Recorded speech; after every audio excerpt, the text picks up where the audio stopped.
जनता के पास मौजूद 2000 रुपए के कुल 3.56 लाख करोड़ रुपए मूल्य के नोटों में से 97.7% 31 मार्च तक वापस कर दिए गए थे।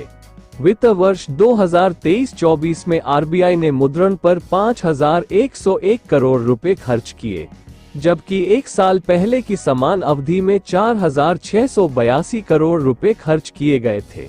रिजर्व बैंक ने लोगों के बीच करेंसी के उपयोग को लेकर एक सर्वेक्षण भी किया। आइए इसके बारे में जानते हैं। भारतीय रिजर्व बैंक आरबीआई ने अपनी एक रिपोर्ट में कहा है कि चलन में मौजूद कुल करेंसी में 500 रुपए मूल्य के नोट की हिस्सेदारी मार्च 2024 तक बढ़कर 86.5% हो गई है, जबकि एक साल पहले की समान अवधि में ये 77.1% थी। केंद्रीय बैंक की वार्षिक रिपोर्ट में इस उछाल के लिए पिछले साल मई में 2000 रुपए मूल्य के नोट को वापस लेने की घोषणा को मुख्य वजह बताया गया है। क्या कहती है रिपोर्ट? इस फैसले की वजह से 2000 रुपए मूल्य के नोट की हिस्सेदारी एक साल पहले की समान अवधि के 10.8% से घटकर सिर्फ 0.2% रह गई। आरबीआई की वार्षिक रिपोर्ट में दी गई जानकारी के मुताबिक 31 मार्च 2024 तक मात्रा के हिसाब से 500 रुपए के सर्वाधिक 5.16 लाख नोट मौजूद थे, जबकि 10 रुपए के नोट 2.49 लाख संख्या के साथ दूसरे स्थान पर रहे।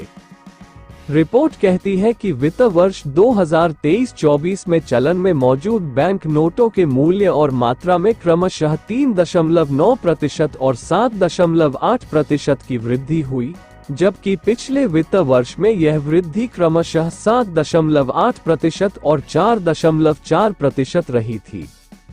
मूल्य के लिहाज से चलन में मौजूद बैंक नोटों की संख्या में बढ़ोतरी हाल के वर्षों में सबसे कम है। ये रिपोर्ट 2000 रुपए के नोट वापस लेने के बारे में कहती है कि 2016 में नोटबंदी के बाद शुरू किए गए इस मूल्य वर्ग के लगभग 89% नोट 4 साल से अधिक समय से चलन में थे, लिहाजा उन्हें बदलने की जरूरत थी। इसके अलावा उन नोट का लेन देन में आमतौर पर इस्तेमाल नहीं होता था। नकली नोट को पकड़ने में हो रही आसानी। वार्षिक रिपोर्ट के मुताबिक इस वापसी का नकली नोटों की पहचान पर भी असर पड़ा है। इस दौरान 2000 रुपए के 26,000 से अधिक नकली नोट पकड़े गए, जबकि एक साल पहले 9806 नकली नोट चिन्हित किए गए थे। हालांकि 500 रुपए के पकड़े गए नकली नोटों की संख्या एक साल पहले के 91,110 से घटकर 85,711 रह गई। पायलट आधार पर पेश की गई केंद्रीय बैंक डिजिटल करेंसी CBDC यानी ई-रुपया का कुल बकाया मूल्य 234.12 करोड़ रुपए आंका गया है, जबकि मार्च 2023 में ये 16.39 करोड़ रुपए था। वार्षिक रिपोर्ट के मुताबिक जनता के पास मौजूद 2000 रुपए के कुल 3.56 लाख करोड़ रुपए मूल्य के नोटों में से 97.7% 31 मार्च तक वापस कर दिए गए थे। वित्त वर्ष 2023-24 में आरबीआई ने मुद्रण पर 5101 करोड़ रुपए खर्च किए, जबकि एक साल पहले की समान अवधि में 4682 करोड़ रुपए खर्च किए गए थे। रिजर्व बैंक ने लोगों के बीच करेंसी के उपयोग को लेकर एक सर्वेक्षण भी किया।